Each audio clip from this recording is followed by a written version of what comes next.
Joining us in studio, first time on the pod, Gabbie Bongiorno. Welcome. Hello. Hello, hello. Love your shirt, by the Oh, way. thanks. Oh my Got goodness. it for free, How'd you get it? Hitting dingers for the Hidden softball dingers. team, yeah. And if you want a shirt like that, or perhaps you want a shirt like this, again, this is not a promo. This is 100% not a promo. But if you did want one of these shirts, wolfpackclothing.com. Check out the link below. Thank you, Gabbie, for Yeah. keeping me honest. Yeah. Again, this is not a promo. Let's move on from our non-promo promo. But again, Wolfpack clothing. True. But that's not what we're here to discuss. We're here to discuss my favorite softball team, Hilbert Softball. How did you come from Burlington, New Jersey to here?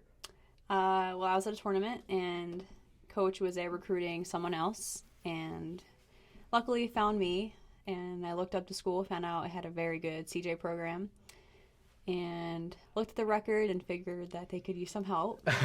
But yeah, I came here, I met some of the girls, and realized that I love the school in general. It's pretty nice. I love it here. You've been happy with your decision to come here? Yeah, for the most part, yeah. Sucks being away from home, but Mm-hmm. for the most part, I like it. Okay. What has been the difference, you think, between high school softball and college softball? Definitely the competition and trying to stay ahead of the competition. You don't realize that it's a faster paced game, and you're playing girls who were 22, whatever, and playing softball a little longer than you have, and you try to keep up with the game and everything. Right. But that's probably the hardest part. I mean, still fun, but it's a lot more difficult to keep up with the game. I've been to watch a couple of your softball games, and I've noticed something very interesting. Your coach likes to move you guys around. What started between you being at first base and now you're playing in left field? What's going on there? Well, the thing is, Becca Bailey is our first baseman. Well, she's graduating this year. Hands down, one of the best first basemen you'll ever see in the game. And he tries to put us in the best position to have us win every game. And he feels that with Becca Bailey at first base, we definitely had a better chance. And I completely agree. I think she's a phenomenal first baseman. He kind of just threw me in the outfield.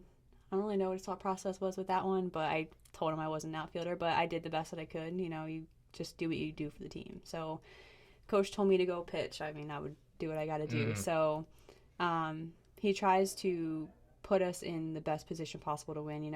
Morgan McNeil played some outfield this year.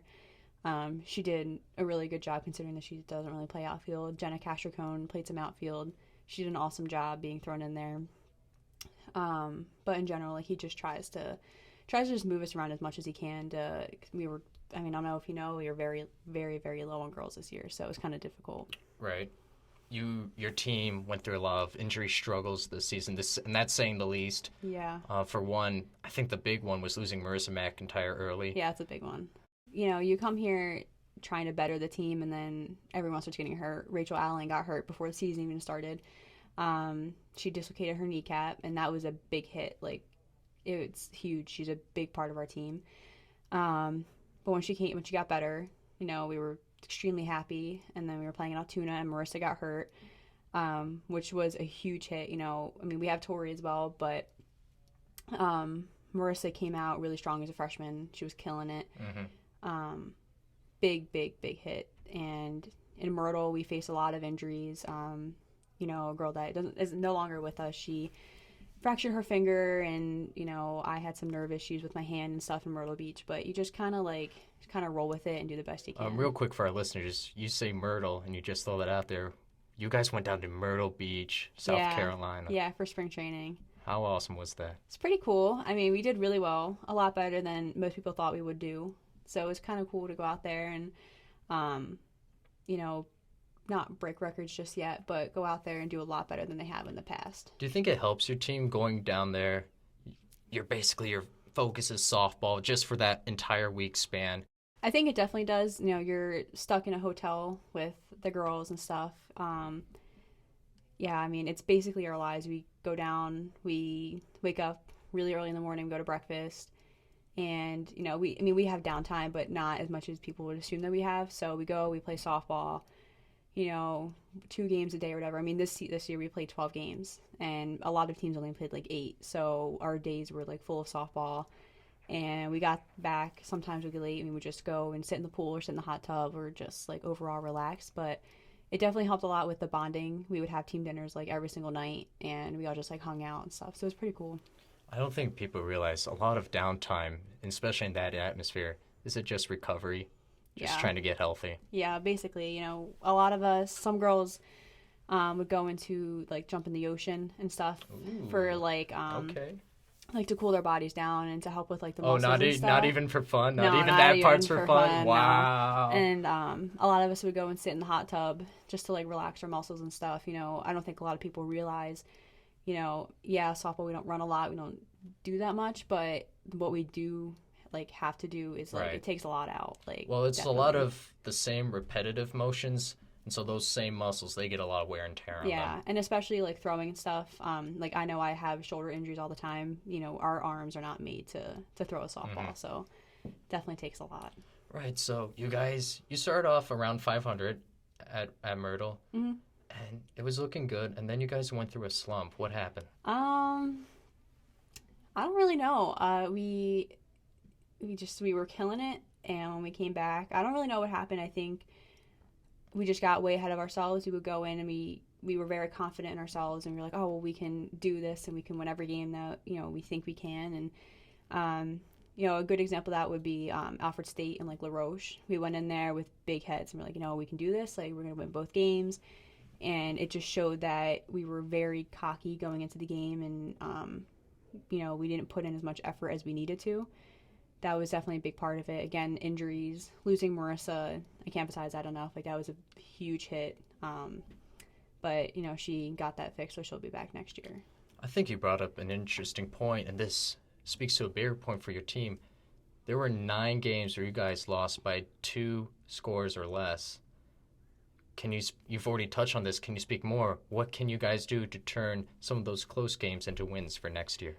I think a big part of that is mental mistakes. There's a lot of mental mistakes that we make. And we do practice a lot. I think we need to focus more on the simple plays and focusing more on like next play ahead. So, if there's a ball hit, we don't just think about, the lead runner. We think about the runner following, or, we definitely need to work on hitting a lot more. Our hitting has definitely improved from years past, but hitting was definitely a big part. If one person was off the whole day, like everybody was off. So, So what can you do to prevent this snowball effect from taking place? Because mistakes are going to happen. Oh, yeah. I think that for next year, we definitely need to help each other out more. I know if someone would make a mistake, we'd all get really mad, and we'd all not like blame them or whatever, but we would definitely get really mad and say like, oh, well, you just cost us the run, so now we have to pick it up. But we definitely need to be there for each other more, be more of like a team. I mean, this year we were definitely very, very close and everything, but we were just very hard on each other. I don't think we were as supportive as we should have been. There were different players. A good example, definitely Becca Bailey. Becca Bailey was extremely supportive of me this year. I went through a big slump, and she had my back the whole time. So I think it's just being more of a team, being more supportive next year. I definitely think we need more of that. I think Hilbert softball, your future looks bright. You guys are only graduating 3 seniors. The core of the team comes back. Fielding-wise, you guys are actually pretty good. You rank 3rd best in the whole AMCC in terms of highest fielding percentage and fewest errors. There's something that I have to ask you about, though. This stat blew my mind. In the first... No, let's skip the first inning for now. In the second inning, you guys let up 19 runs. 3rd inning, 19. 4th, 19.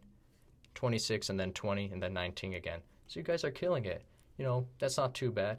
First inning, 47. Yeah, that's always been our weakness. This season, definitely our weakness. We don't come out as strong as we want to in the field. That's what happened in some of our games. I think it was Barron, a home game. First inning, they scored like 8 runs. And of course, like we made a big comeback and we didn't win the game. But I think that we just put a lot of pressure on ourselves going into that first inning, and it kind of sucks.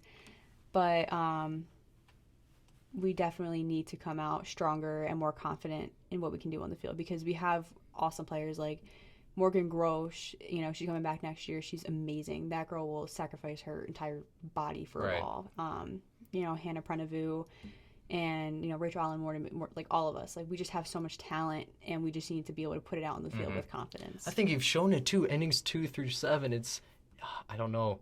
You need that kickstart in the first inning. Maybe not in the form of letting up runs, though. Yeah. We need more motivation on the field than just like us losing, because we put ourselves in that hole, and it's very, very hard to come back from it. It's rough. Like, when we're losing a game 8-0 in the first inning, you're already down on yourself with it. It's very, very hard to get yourself back up from that. What about for you personally? What do you have to improve on over the summer and over the fall so you can kill it next spring? My big thing was definitely hitting this year. I'm usually a 400, 500 hitter, and coming into the season, I was definitely in my own head already. I came in already in the 3-hole, which was a big shock to me. I didn't think that my coaches would trust me that much as a freshman. So I definitely put a lot of pressure on myself. My family put a lot of pressure on me, my coaches, and everybody. So I think that's my big thing. I need to get my confidence up for next year. I know I can hit and everything. My batting average was extremely low, and I was not used to that. I definitely was really hard on myself. I was in the gym every day hitting, but I just couldn't seem to really make it work. So this summer, I'm definitely going to be lifting a lot to get my strength back up in my shoulder. I'm going to be hitting every single day. I'm going to be seeing my hitting coach twice a week. But my main focus is definitely going to be improving for next year, because I want to better this program. We tied the all-time win record this year. I want to beat that.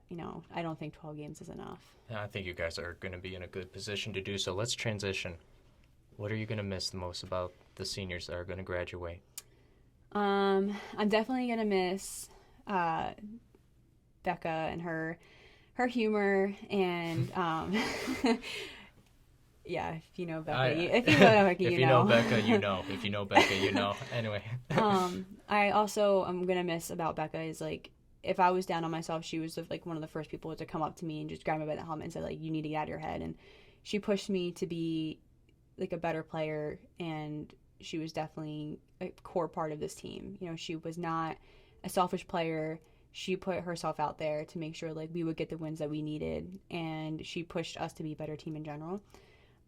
Britt, I'm going to miss Britt so much. Like, off the field, she's definitely, like, she's such an amazing person. On the field, she wasn't even supposed to play this year, but she played because she knew we needed the extra help. So she put, her injuries and her body on the line for us, and that's a huge sacrifice to make. Tori, I'm going to miss how much she pushes and how hard she works on the field. She was kind of the underdog this year. She didn't really feel like she was going to get an opportunity, and when we put the ball in her hand, she definitely did what she had to do. Her senior game, she killed it, absolutely killed it. So I'm definitely going to miss that. I'm going to miss how hard they push in general.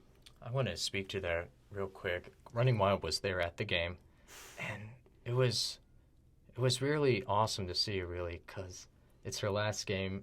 You knew she had to feel some pressure, but I don't know, maybe there's God that was helping her pitch that game or something, but you could tell there was a difference. She killed it that game. It was amazing. You guys won that game 2-1. Yeah. I was proud of her, and I'm not even her teammate. Yeah, it was a lot of pressure on me as, like, the catcher to call a good game for her so she could put herself in the best position to get that win. And I definitely felt the pressure. But, normally a lot, like, there's pitchers, and every pitcher has this, they just have, like, games where they miss spots or whatever. And I was, like, hoping that today wasn't going to be that day, because I wanted her to get that win so bad. And anything I called, she hit the spot, like, right on the dime. And unfortunately, in the one inning, the girls hit a home run off of my call, and I felt really, really bad. But she kept her composure very, very well, considering, and she shut out the game. Never seen her get upset. She was always super composed. Yeah, definitely. It was the next pitch for her. Yeah, definitely. She pulls herself together, like, very, very well. I called timeout after the home run because, normally you just want to calm the pitcher down because they're either, like, embarrassed or, whenever there's a home run hit against, like, Rachel Allen, she always just kind of laughs. She's like, oh, well, I guess I'm not going to throw that one again. But I've never... when I went to go call timeout, she didn't really say anything. She kind of seemed, like, frustrated, but, she just kind of took the ball and she was ready to go. So it definitely shows that, she was a senior in that moment. Like, she acted and kept her composure, like, very, very well. I wanted to ask you about this too. You started at first base, you started in the left field, and then the second game, you'll play catcher too. Does that mess with you switching these positions all the time? I mean, not really. It was the same thing for like travel softball. Like, just get thrown into different positions. My primary is obviously catching. My secondary is first base. I love playing first base. Being thrown in the outfield definitely threw me for a loop. I was not ready for that. But I think I did well considering I've never played outfield. Right. But you just kind of have to put yourself into the mentality that you're just there to do a job and you got to do what you got to do for the team. So, when I'm at first base, to me, first base is most like catching. Like, you just kind of sitting there waiting for a ball to come your way, whatever. But it doesn't really, I mean, I don't know how it is for other girls, but I know you just have to change your mentality in order to play that position. What are you going to miss most about Hilbert over the summer? I'm definitely going to miss, I think, probably my friends the most. Beginning of my freshman year was a little rough. But, my best friend Taylor Courts, her. Shout out Taylor. Yeah, hey Tay. I'm definitely going to miss her a lot. I'm going to miss her her jabs and stuff. But I think I'm definitely going to miss how close, like, everyone is around here. It's big. Do you think family. softball helped you get into the groove of college for your freshman year? Yeah, definitely. I was very nervous to be this far away from my family. I'm very, very, like, we're a big Italian family, super close. It was a big adjustment for me. I've never, like I said, I've never been this far. So just having already like a family to go into around here, I wasn't just a freshman that wasn't into a sport. So I didn't have to worry about like, how am I going to make friends? Right. I It was was an kind athlete. of ready-made for you. Yeah. Right. So it was kind of nice. And, you meet girls that are like in similar situations as you, like not close to home. And, so they help you out a lot. Morgan McNeil definitely, like, she helped me out a lot. She understands a lot of stuff that I go through. It's pretty cool. Like, it definitely helped a lot. It keeps you busy too. So you're not like thinking so much about like, I want to go home. Right. So it's pretty nice. Well, we're happy to have you part of the Hilbert family. Next season, tune into Hilbert softball. Watch these girls defend the nest. Defend the nest. Defend the nest. This has been Gabbie Bongiorno. Thank you for stopping by the Yeah, pod. man.